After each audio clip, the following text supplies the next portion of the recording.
அல்ஹம்துலில்லாஹ் வஸ்ஸலாத்து வஸ்ஸலாமு அலா ரசூலில்லாஹ் அம்மா பஅத்.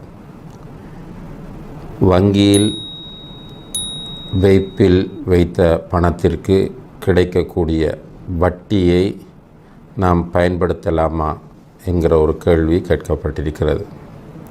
அன்புள்ள சகோதர சகோதரிகளே, இஸ்லாத்தில் வட்டி எந்தளவு பாரதூரமான ஒரு பாவம் என்பது நம் எல்லோருக்குமே தெரியும். ரசூல் ஸல்லல்லாஹு அலைஹி வஸல்லம் அவர்கள் வட்டி சாப்பிடுகிறவர், சாப்பிட கொடுக்கிறவர், அதற்கு சாட்சியாக இருக்கக்கூடியவர், அந்த டீலிங் பற்றி எழுதுகிறவர், இவர்கள் அனைவரையும் சபித்துள்ளார்கள் என்பதை நாம் அறிந்து வைத்திருக்கிறோம். வட்டி சாப்பிடுவது என்பது அல்லாஹுடைய தூதரோடு போர் தொடுப்பதற்கு நிகரான ஒரு பாவமாக அல் குர்ஆன் அடையாளப்படுத்துகிறது. எனவே ஒரு முஃமின் வட்டியை வெறுக்க வேண்டும், வட்டியின் பக்கம் போகாமல் இருப்பதற்கு முயற்சி செய்ய வேண்டும். இப்போது உலக நடைமுறையிலே நம்முடைய பணங்களை பாதுகாப்பதற்கும் பரிவர்த்தனை செய்வதற்கும் வங்கி என்பது மிக முக்கியமான ஒரு ஊடகமாக காணப்படுகிறது. இது ஒரு தவிர்க்க முடியாத சூழலாகவும் நிலையாகவும் மாறியிருக்கிறது. இந்த நேரத்தில் வங்கியோடு நாம் டீலிங் செய்ய வேண்டிய தேவை ஏற்பட்டால் நிர்பந்தம் என்கிற அடிப்படையில் நாம் வங்கிகளோடு தொடர்பை வைத்து கொள்வதை இஸ்லாம் அனுமதிக்கிறது. இந்த நிர்பந்தமும் நமக்கு ஹலாலான வட்டி இல்லாத முறைகளில் போக வழி இல்லாத போதுதான் அனுமதிக்கப்படுகிறது என்பதையும் நாம் கவனத்திலே கொள்ள வேண்டும். ஹலாலான முறையில் போவதற்கு நமக்கு வழி இருந்தால் அந்த வழியில்தான் கண்டிப்பாக நாம் போக வேண்டும்.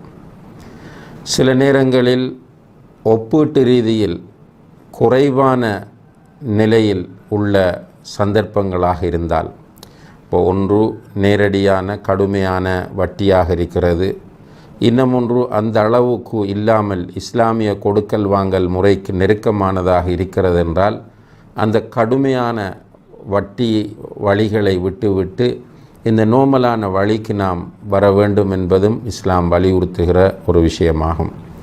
இப்போ வட்டி வங்கிகளிலே இருக்கக்கூடிய கணக்கு முறைகளில் ஒன்று சேமிப்பு கணக்கு முறை இருக்கிறது, இன்னும் ஒன்று கரண்ட் அக்கவுண்ட் நடைமுறை கணக்கு முறை இருக்கிறது. இப்போ சேமிப்பு கணக்கை பொறுத்தவரையில் அது நமக்கு வட்டிக்காக உருவாக்கப்பட்ட ஒன்றாகவே காணப்படுகிறது. எனவே நிர்பந்தத்தின் அடிப்படையில் இந்த வங்கிகளுக்கு செல்லக்கூடியவர்கள் நடைமுறை கணக்குகளை பேணிக்கொள்வது தான் பொருத்தமானதும் சிறந்ததும் என்பதை நாம் புரிந்து கொள்ள வேண்டும். நாம் அறியாமையினால் அல்லது மாற்று வழி இல்லாமல் சேமிப்பு கணக்குகள் வைத்திருந்து அந்த சேமிப்பு கணக்குகளின் மூலம் நமக்கு கிடைக்கக்கூடிய வட்டியினுடைய நிலை என்ன என்று கேட்டால், இதிலே அந்த பணம், உதாரணமாக நாம் 1,00,000 ரூபாய் சேமிப்பு கணக்கில் வைத்திருக்கிறோம், நமக்கு ஒரு 1000 ரூபாய் வட்டி வந்திருக்கிறது என்றால், இந்த 1000 ரூபாய் உண்மையிலே நம்முடைய பணம் அல்ல என்பதுதான் நம்முடைய நிலைப்பாடாகும். அந்த பணத்தை நாம் எடுக்கக்கூடாது என்பதுதான் சரியான கருத்துமாகும். இருந்தாலும் கூட அந்த பணம் நம்முடைய கணக்கிலேயே முதலீடு செய்யப்படுகிற போது, அந்த பணத்தை நாம் வெளியிலே எடுக்கிற போது தான் அதை நாம் அந்த இதிலிருந்து விடுபடுவதற்கான வாய்ப்பு நமக்கு கிடைக்கிறது.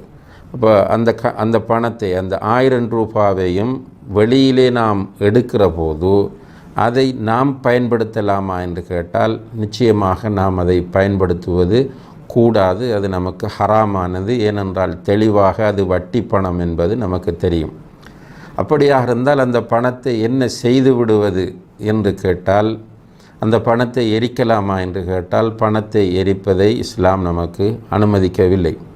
இப்போ வங்கியிலும் அந்த பணத்தை விட்டு வர முடியாத சூழ்நிலை, எடுத்து எரிக்கவும் முடியாத சூழ்நிலை என்றால் உலமாக்கள் சொல்கிறார்கள், அந்த பணத்தை எடுத்து ஏதாவது ஒரு பொது தேவைக்காக நன்மை நாடாமல், ஒரு இபாதத் செய்கிற உணர்வு இல்லாமல், ஜஸ்ட் ஏதாவது ஒரு பொது தேவைக்காக வேண்டி அதை பயன்படுத்தி விட்டு போவது தான் சரியான வழிமுறை என்று கூறுகிறார்கள். வல்லாஹு தஆலா ஆலம்.